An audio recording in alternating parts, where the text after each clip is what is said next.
যা আছে সত্য বলে কি আপনার মনে হয় না মিথ্যা? জোরে বলেন কতটা সত্য? সবাই একমত? তাহলে এইটা যদি 100% আপনার মনে হয় তাহলে ওয়ালা তানাযাউ ফাতাফশালু ওয়া তাযহাবা রিহুকুম ওয়াসবিরু। তোমরা ছোট ছোট খুঁটিনাটি বিষয়ে মত পার্থক্য করবে না। ফাতাফশালু, তোমরা সাহস হারিয়ে ফেলবে। ওয়া তাযহাবা রিহুকুম, তোমরা দুর্বল হয়ে পড়বে। এখন বিবেক দিয়ে দেখেন, মত পার্থক্য করলে সাহস হারাবো, সাহস হারালে দুর্বল হব, আর দুর্বল হলে বিজয় হবে না পরাজয়? জোরে বলেন পরাজয় হব। সেই জন্য আমাদের উলামায়ে কেরামদেরকে নতুন ভাবে উদ্দীপনের দায়িত্ব নিতে হবে। এই কৈলাসর এলাকায় এই বছরে হয়তো আর আমার টাইম হবে না, কারণ এখন এরপরে পুরো প্যাকটা আমার বাংলায় পুরো মাহফিল। ওই জন্য হয়তো এই বছরের জন্য হয়তো শেষ বিদায় নেব আজকে ত্রিপুরার জমিন থেকে। আপনাদের মাঝখানে একটা কথা বলে যাই, খুব ভালো করে বিবেক দিয়ে ভাবনা চিন্তা করে দেখবেন। প্রথমেই বলেছিলাম শত্রু দুই প্রকার, একটা প্রকাশ্য, একটা গোপন। মনে করবেন প্রকাশ্য শত্রু যেটা, এটার দ্বারাই বেশি ক্ষতি হবে না, কিন্তু যেটা গোপন শত্রু এর দ্বারাতেই সব থেকে বড় ক্ষতি হবে। আর সেইটা বাইরে থেকে ফুঁক দিয়ে যাবে না, সেটা আমাদের ভিতরই, আমাদের মাঝখান থেকেই পাওয়া পাওয়া যাবে। এই জায়গাটা আমাদের দূর করার জন্য আমি কৈলাসর এলাকার সব মসজিদের ইমামদেরকে বলবো, সব উলামায়ে কেরামদেরকে বলবো, আসুন আমরা এমন একটা ইউনিট আর প্ল্যাটফর্ম আমরা তৈরি করি যেখানে কেউ কারোর বিরুদ্ধে কোনো ফতোয়া দেবে না, কেউ কারোর বিরুদ্ধে কোনো রকমের মন্তব্য করবে না। আমরা যখন কোনো সমস্যা আসবে সবাই মিলিতভাবে ঐক্যবদ্ধভাবে আমরা সমাধান করব, পারবো ইনশাআল্লাহ। সব মসজিদের মেম্বার থেকে একটাই আওয়াজ হবে, সেই আওয়াজটা একতার আওয়াজ। কিসের আওয়াজ? একতার আওয়াজ। কিসের আওয়াজ? ঐক্যের আওয়াজ।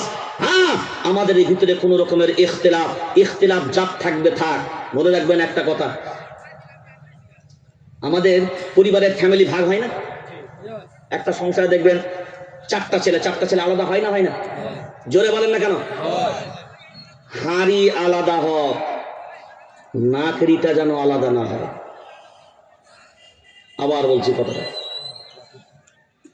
হাড়ি যেন আলাদা হোক, অসুবিধা নাই, নাকড়িটা যেন, জোরে বলেন না কোনটা আপনার নাকড়ি বলেন তো? ওই যেটা নাড়ে কি বলেন? ও আইসা বলেন না কি বলে এটাকে, যেটা নাড়ে তরকারি?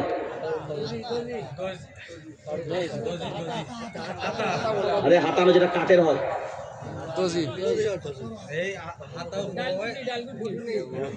আরে ওইটা তো ডাল পিসার লেগে দজি, এটা যেটা কাঠের হয় আর কি। আচ্ছা যাক, আপনারা বুঝলেই হলো, ওই যেটা বুঝছেন ওইটাই। আর কি বলবো বলে, যেটা বুঝছেন হ্যাঁ ওইটাই। সংসার আলাদা হোক, রান্না আলাদা হোক, কিন্তু নাকড়িটা জানো মনে রাখবেন। আমি প্রায় বলি, ধরুন আমার পিঠে চুলকাচ্ছে, চুলকানি হয়তো গোপাল ভাঁড়কে একবার জিজ্ঞেস করেছিল কেউ যে গোপাল ভাঁড় সব থেকে মজা কিসে? তো আমি আপনাকে বলছি, ধরুন আমার পিঠে চুলকাচ্ছে, খুব ভালো করে একটা ছোট লাঠি ফাটি আছে কিছু, আর এখন জলসা করতে গিয়ে কত কি দেখাতে হচ্ছে। হ্যাঁ, এইটা ধরুন লাঠি, এখন আমার পিঠে চুলকাচ্ছে, তো এখন আমার হাতটা যাচ্ছে না, তো আমার পিছনে এখন ধরুন এই হেঁটে আছে, হাফসাবরা আছে, এখন মুরব্বী মানুষ কথা বলতে পারি না, তাহলে ছেলে মানুষ একে হয়তো বলতে পারবো, এই একটু পিছনটা চুলকাও তো লাগছে, তো ও হাত দিয়ে চুলকাতে গেল, আরে একটু উপরে দাও না, আরে না একটু নিচেই, আরে ডান দিকে এখন বলেন, এই বলতে বলতে সাইজ করতে করতে চুলকানি শেষ। এখন চুলকাচ্ছে আমার, ওই লোকের ভরসা বাদ দিয়ে আসুন একটা ছোট্ট করে পাকার দাঁত নেন, বিসমিল্লাহ বলে উপর দিক থেকে ভরেন, জায়গা মতন শুধু দুটো ঘষে দেন। কি নিজের চুলকানো নিজে চুলকান। কি বললাম? নিজের চুলকানি নিজের চুলকানি। এই কথাটা এখন ছোট্ট মাথায় বুঝতে পারবেন না, বাড়িতে গিয়ে ভাববেন, ভেবে একবার দেখবেন হঠাৎ করে এই কথাটা বললো, এর তাৎপর্যটা কি হতে পারে। এখন চুলকানি ধরেছে আমাদের, চুলকানি ধরেছে, চুলকাতে হবে কাদের? আমরা অন্যের সাহায্য দিয়ে চুলকাতে যাচ্ছি, যার কারণে সেন্টার খুঁজতে খুঁজতে চুলকানিও পালাচ্ছে। বুঝছেন কথা? বুঝছেন? হ্যাঁ। তো সেই জন্য আপনাদেরকে অনুরোধ করব, আগামীতে আমি জানবো না, আমি সত্যিকারে বলছি, যেহেতু আমার পরিচয় আপনারা কম বেশি সবাই কম বেশি জানেন, আমি ত্রিপুরাকে নিয়ে অনেক ভাবি। প্রায় প্রায় আমি শুনি দাঙ্গা, প্রায় প্রায় প্রশাসনকে আরো সজাগ হতে হবে। আমাদের ভারতবর্ষের প্রশাসন এত দুর্বল না, বরঞ্চ আমরা গর্ববোধ করি ভারতবর্ষের প্রশাসন আমাদের এত শক্তিশালী, ভারতবর্ষের নিরাপত্তা রক্ষী এত শক্তিশালী। হ্যাঁ, আলহামদুলিল্লাহ। আমি নিজে, আপনারা হয়তো জানলে অবাক হয়ে যাবেন, কাশ্মীরের বহু চীনা বর্ডার সিকিউরিটিদের যে ক্যাম্প থাকে, সেই ক্যাম্পে আমার বায়ান ওরা ফুল দমে শোনে। তোরা শুনতে শুনতে এক পর্যায়ে একদিন আমাকে দাওয়াত করে ফেলেছে, বলছে আমরা বিএসএফ এর জওয়ানের পক্ষ থেকে আপনাকে দাওয়াত করতে চাচ্ছি। আলহামদুলিল্লাহ, 22 জন সেনাবাহিনী তারা জলসার উদ্যোগ নিল। আমরা কোনো ব্যাপার নাই, আপনারা যদি শুনতে চান, দাওয়াত করতে চান, আমার আপত্তি কোথায়? সে সিনা ছাউনি হবে কি কি বর্ডার হবে, কারণ কোরআনুল কারীমের দাওয়াত বর্ডারেও থাকবে, বর্ডারের বাইরেও থাকবে, আসমানেও থাকবে, জমিনেও থাকবে। কোরআনের দাওয়াতের কোনো সীমা রেখা নাই, কারণ এ আল্লাহর কালাম, এ আল্লাহর কালাম। আমাদের দেখবেন অনেক হুজুররা আছে, খারাপ ভাবেন না, হুজুররা দেখবেন অনেকে মাদলি করে আবার বলে দেয় আতুর ঘর যাবে না, মৌদ বাড়ি যাবে না। কি গো বলে মৌদ বাড়ি বলে কি হবে? বলে এই মাদলিটা অছুত হয়ে যাবে। তো আমি বললাম, যে হুজুর দিয়েছে তাকে জিজ্ঞাসা করো। এখন যদি আমার বাড়িতে কোরআন থাকে আর ওই বাড়িতে যদি কারোর মৌত হয়ে যায়, তাহলে ওই কোরআনটা ছুত না অছুত? ওই কোরআনটা কি অছুত আর ছোঁয়া যাবে না, পড়া যাবে না? তো আল্লাহর কালাম যদি সরাসরি অছুত না হয়, আল্লাহর কালাম কি এত দুর্বল যে মারা গেলে কেউ জন্ম নিলে অছুত হয়ে যাবে? আল্লাহর কালাম দুর্বল নয়, বরঞ্চ সারা পৃথিবী দুর্বল। আল্লাহর কালামের কাছে যে এসছে হিরো হয়ে, আল্লাহ তাকে জিরো বানিয়েছে, আর যে জিরো হয়ে কালামের কাছে এসছে, আল্লাহ তাকে হিরো বানিয়েছে। এ হলো আল্লাহর কোরআনের শক্তি। সেজন্য কৈলাসবাসীর কাছে বলবো, অনুরোধ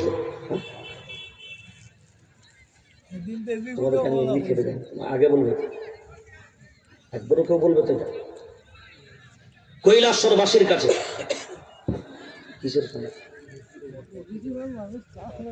কি আছে?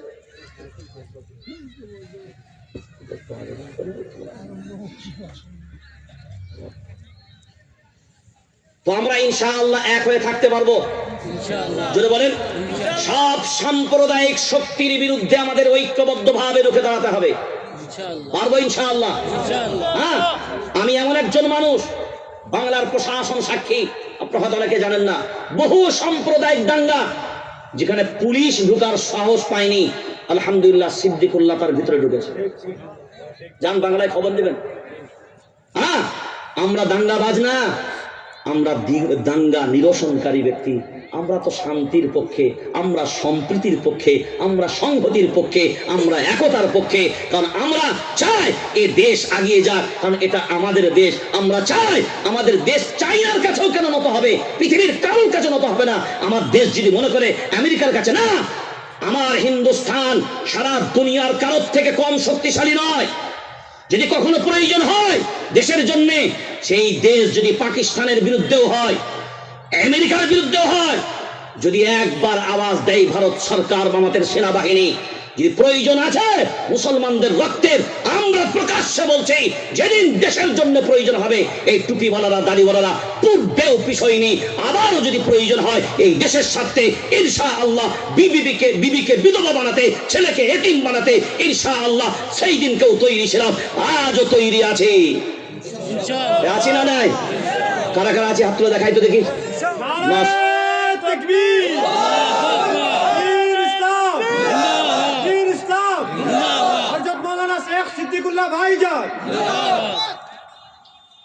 স্লোগান এখানে দেওয়ার কোনো প্রয়োজন নেই।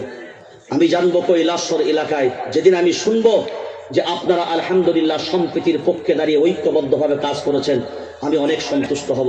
ওই জন্য আমি গত সপ্তাহেও এসে ইমামদের মাঝখানে প্রস্তাব দিয়েছিলাম, যেমন জামিয়াতুল আইম্মা ওয়াল উলামা, আমি যে সংগঠন পরিচালনা করি সেই সংগঠনে আমি দায়িত্ব নিয়ে বলেছিলাম যে আমার পশ্চিম বাংলার মাটিতে কে কোন মাসলাকের, কে কোন মাযহাবের আমরা দেখিনি, সব আইম্মায়ে মাসাজিদকে এক প্ল্যাটফর্মে নিয়ে আসার একটা প্রচেষ্টা জামিয়াতুল আইম্মা করেছে, জামিয়াতুল আইম্মা করছে।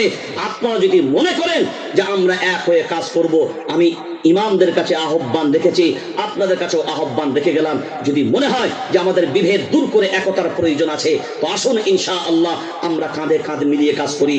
এখন আপনারা জানেন, যেহেতু এটা মসজিদের জলসা, এখন একটা মিস্টেক বলতে কি আমাকে একটু আগে স্মরণ করালে অনেকটা ভালো হতো, যেহেতু একবারও বলেনি, যার কারণে বিক্ষিপ্তর মাঝখানে এখন বক্তব্যের ইতি না টেনে, কারণ ওই আয়াতটা আমাকে বারবার নিয়ে আসতে হবে আপনাদের কাছে, যে আয়াতটা আমি তুলেছিলাম, তবে এর নির্যাসটা আপনাকে বোঝানো সম্ভব হতে পারে।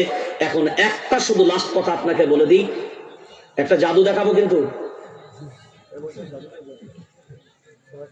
হ্যাঁ, ও জাদু কৈলাসরে এর আগে দেখায়নি, আর যে দেখেছেন ভিডিওতে, ফের অন্য জাদু দেখবো ইনশাআল্লাহ। ভালো, এখনকার জামানায় যা চলছে, কিরামতি না দেখালে পীরে কামেল লাকাব পাওয়া যাবে না। তো সেই জন্য একটু ওয়েট করেন, কারণ এটা মসজিদের ব্যাপার, আল্লাহর ঘরের ব্যাপার। কার ঘরের ব্যাপার? হ্যাঁ, এখন ব্যক্তি স্বার্থের জন্য নয়, আল্লাহর ঘরের জন্য আমরা তৈরি আছি না ইনশাআল্লাহ? যারা বলেন ওয়া আন্নাল মাসাজিদা লিল্লাহি ফালা তাদউ মা'আল্লাহি আহাদা, মা'আল্লাহি আহাদা। হ্যাঁ, মসজিদ কার জন্য? আল্লাহর জন্য। মসজিদ কার জন্য? আল্লাহর জন্য। হ্যাঁ, তো সেই জন্য আমরা সবাই সীসা গলা প্রাচীর নেই দাঁড়িয়ে যাব এই দেশের মাটিকে রক্ষার জন্য। প্রয়োজনের পরিপ্রেক্ষিতে ধৈর্য ধরার দরকার হলে ধৈর্য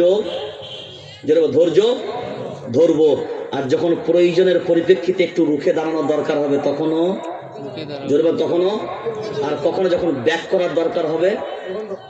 আপনাদের প্ল্যান্টি শট মারে না?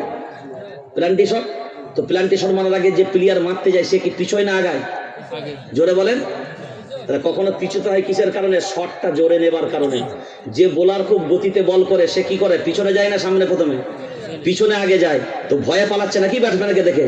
না, ও গতিটা বাড়ানোর জন্য পিছনে যায়। কখনো কখনো আমাদেরকে পিছুতেও হবে, আর কখনো কখনো আমাদেরকে সামনেও আসতে বুঝতে পেরেছেন? সবটাই ডিফেন্স রাখবো ইনশাআল্লাহ। তো আল্লাহর ঘর মসজিদ একটা মোটামুটি এস্টিমেট কি আছে?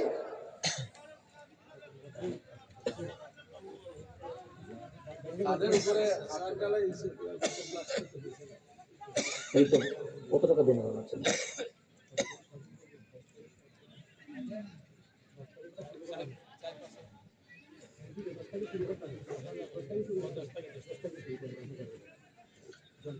ভাই? পালাবেন না, তাবারক আছে, কেরামতি আছে, অনেক কিছু ব্যাপার আছে। তো সেই জন্য আল্লাহর ঘর মসজিদের ছাদটা দিয়েছে ভাইজানরা, তো এখনো কাজ বাকি আছে। আল্লাহর ঘর আবাদ হোক না বরবাদ হোক, আমরা কোনটা চাই? আবাদ। কোন আল্লাহর বান্দা আছেন এই আল্লাহর ঘরকে আবাদ করার জন্য? এই আল্লাহর ঘরকে বাকি অংশে যে নির্মাণ কাজ বাকি আছে, তবে একটা ফজিলত শুধু আপনাকে বলে রাখি, এই মসজিদকে আবাদ করার জন্য যারা সহযোগিতা করবে, মসজিদের সাথে যাদের সম্পর্ক থাকবে, আল্লাহ তাদের ব্যাপারে বলেছেন এরা আমার প্রতিবেশী। সুবহানাল্লাহ, এরা আমার প্রতিবেশী, জারুল্লাহ, আল্লাহর প্রতিবেশী তারা। তো সেই জন্য দেখবো কিয়ামতের ময়দানে, আজকে আমরা আমার প্রতিবেশীর ব্যাপারে ভাববো।